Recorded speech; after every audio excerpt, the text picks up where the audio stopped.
In the early 2000s, before player empowerment, before super teams were a formula, before social media decided legacies in real time, there was one constant inside Boston. Not hype, not highlight dunks, not shoe deals, just buckets and truth. And his name was Paul Pierce. In 1998, the Boston Celtics, with the 10th overall pick, drafted a swingman out of the University of Kansas. 9 teams passed on him. 9. That player would go on to score more points in Celtics history than Larry Bird. Yes, that Larry Bird. Pierce entered the league during one of the lowest points in Celtics history. The dynasty was long gone. The banners were dusty. Boston wasn't a destination anymore. It was a rebuilding purgatory. From 1998 to 2007, the Celtics won exactly one playoff series. And yet, Pierce averaged 21 points as a rookie starter, over 25 points a game in 5 separate seasons, multiple top 10 MVP finishes, 7 All-Star appearances just before his first title. He wasn't surrounded by all-NBA teammates. He wasn't playing in glamorous offenses, and he wasn't running pick and roll with future Hall of Fame point guards. He was the offense. When people talk about Paul Pierce now, they talk about the memes. They talk about the wheelchair game. They talk about his post-retirement hot takes.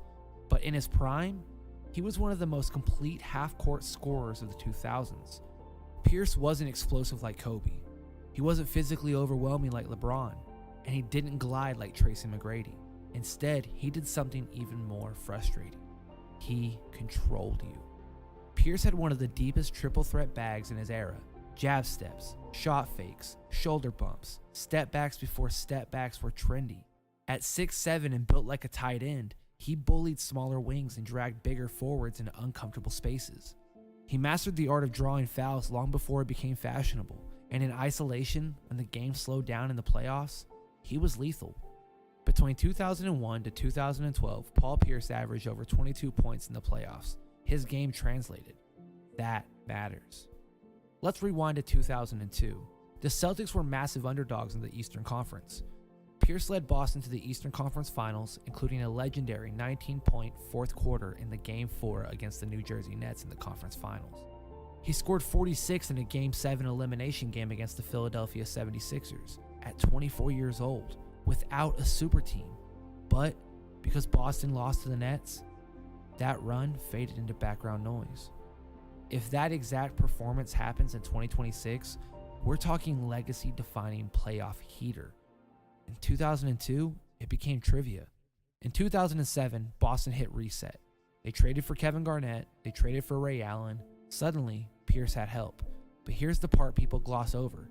He didn't become a third guy. He became the finals MVP. In the 2008 finals against the Lakers and Kobe Bryant, Pierce averaged 21 points, elite perimeter defense, clutch fourth quarter shot making, and in Game 4 in LA, he orchestrated a 24-point comeback in Staples Center. He didn't just win a ring, he outdueled Kobe Bryant on the biggest stage and was named the finals MVP. That should have elevated him into a different tier of respect, but it didn't. Here's the issue with the era he played in. Paul Pierce played in a brutal era for wings. His competition included LeBron, Kobe, Melo, Tracy McGrady. He wasn't the most athletic. He wasn't the flashiest. He wasn't the marketing machine. But he was consistently in that tier, right below the top 2. And that right below tier, history forgets it fast. From 2000 to 2015, Paul Pierce was among league leaders in go-ahead or game-tying shots in the final seconds. He hit dagger threes over LeBron in the playoffs. He buried step-backs over Al Harrington. He called game in Washington with a series-winning bank shot in 2015 for the Washington Wizards. Did you call bank? I called game. Pierce wasn't just clutch in theory. He was clutch on the court. He was clutch in the data. Numbers don't lie. Career totals of 26,000 points, 10 NBA All-Star selections, 4 All-NBA selections, an NBA champion, a Finals MVP, and the number 34, retired by the Boston Celtics. His career win shares are comparable to legends who are universally praised. He ranks ahead of many Hall of Famers in playoff scoring. And yet, when all-time small forwards are discussed, it's LeBron, Bird, Durant, Dr. J, Pippen. Paul becomes an afterthought. Here's why he was disrespected, I think. Number one, he wasn't aesthetically dominant. There was no jaw-dropping athleticism, no viral dunks, just grit and grind, the slow frustration that could get into your brain.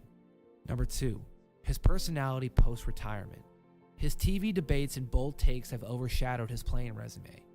As a Paul Pierce fan, that Dwayne Wade take was sad. Number three, he played in Boston during a transitional era. Not quite a dynasty, not quite the underdog, but hard to understand in its era.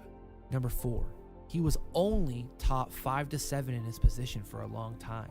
Consistent excellence doesn't go viral, but it can maintain forever.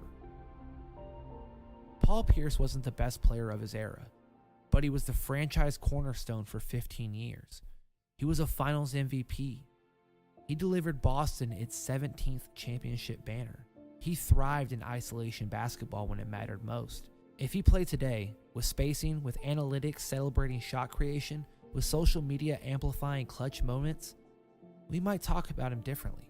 Instead, he lives in the uncomfortable middle ground between legends and a footnote. And maybe that's the real reason he's underrated, because he was great in a way that doesn't trend. Paul Pierce wasn't perfect. He wasn't flashy. He wasn't mythic. He was something harder to appreciate. He was consistently, relentlessly elite. And sometimes, that's the most underrated thing of all.